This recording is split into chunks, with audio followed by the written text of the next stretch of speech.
ایمان کی قدر کرو، ہے اللہ کا شکر ادا کرنا چاہیے۔ میں ایک دعا بتاتا ہوں آپ کو، ویسے میں ایک چوٹ کرنے کے لیے بات کہتا ہوں، آپ نے دل سے پوچھو کہ ہم نے اللہ کا صرف اس لیے شکر ادا کیا ہو کہ اللہ تیری مہربانی تو نے مسلمان گھرانے میں بنایا ہے۔ ہم میں سے بہت ساری شکوے ہیں، پیسے نہیں دیے، یا اللہ گاڑی نہیں ملی، بنگلہ نہیں ملا، کاروبار نہیں ملا، ارے سب مل جاتا، اگر ایمان نہ ملتا تو میں کدھر جاتا؟ میں اربوں پتی ہوتا اور خدا نہ خواستہ کسی غیر مسلم گھر میں پیدا ہوتا، میں کیا کرتا؟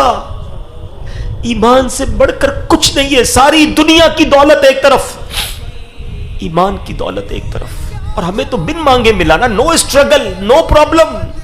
پڑھو تو صحیح صحابہ کرام کو، حضرت خباب رضی اللہ تعالیٰ کے بارے میں آتا ہے، ایک بار آپ کی پیٹھ ہے نا، کرتا انہوں نے اٹھایا تو اس میں وائٹ وائٹ نشان تھے۔ حضرت عمر نے کہا خباب یہ تمہیں کیا ہوا؟ کہ عمر تمہیں کیا معلوم، تم تو اس وقت ایمان بھی نہیں لائے تھے۔ جب میں مسلمان ہوا نا تو میرا آقا مجھے چلتے ہوئے کوئلوں پر لٹاتا تھا، جلتے ہوئے کوئلوں پر ہم بکرے بوٹیاں بناتے ہیں، کبھی سوچا اس پہ کوئی بندہ بھی لیٹ سکتا ہے کیا؟ کہتے جلتے ہوئے کوئلوں پر مجھے لٹاتا تھا، اور اے عمر میری پیٹھ سے چربی پگھلتی تھی اور اس سے وہ کوئلے بجھ جایا کرتے تھے، مگر پھر بھی میں رب کا نام لیتا تھا۔ حضرت عمر کہتے ہیں خباب یہ پیٹھ لاؤ، میں اسے چومنا چاہتا ہوں، جو اسلام کی خاطر جلائی گئی ہے۔ کیا تکلیف ملی ہے مجھے اور آپ کو ایمان لانے پر؟ کیا پرابلم آئی ہے مجھے اور آپ کو ایمان لانے پر؟ مگر وہ مار کھا کر بھی نماز پڑھتے تھے، ہم اے سی میں اور پنکھوں میں بھی نماز نہیں پڑھتے ہیں۔ وہ قرآن پڑھتے تھے، آپ کو پتا ہے میرے آقا جب قرآن پڑھتے تھے کفار کیا کرتے تھے؟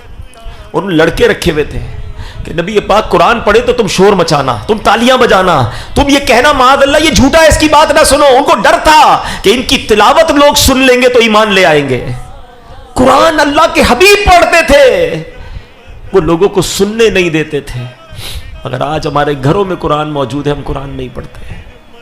We have to answer for those all things۔ کبھی کہیں تو جواب دینا پڑے گا نا کہ یار وہ لوگ مار کھا کر عبادت کرتے تھے اور ہمیں سب چیزیں میسر ہیں، مسجدیں ہماری گلیوں میں ہیں، اذانیں ہمارے پاس ہو رہی ہیں، مگر ہمارے پاس نماز پڑھنے کا ٹائم نہیں، مسجد میں جانے کا ٹائم نہیں، قرآن کھولنے کا ٹائم نہیں۔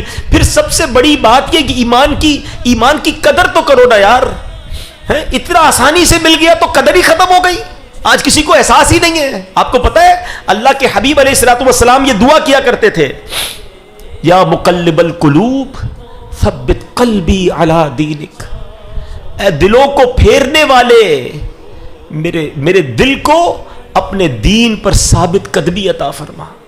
یہ ہم سب کی کہتے ہیں تربیت کے لیے، ورنہ میرے آقا کا دل مبارک تو وہ ہے جس کے صدقے میں ایمان ملا ہے، مگر یہ سکھا رہے ہمیں کہ دیکھو ایمان جا بھی سکتا ہے، تھنک اباؤٹ اٹ، سوچا کرو۔ ہاں ایمان مل گیا بہت اچھی بات ہے، مگر یہ ایمان سلامت رہے گا قیامت تک، مرتے تک یہ پتہ نہیں ہے۔ ساری زندگی نمازیں پڑھی، روزے رکھے، حج کیے، اور اگر ایمان پر خاتمہ نہیں ہوا نا، نل اینڈ وائڈ سب ختم ہو جائے گا۔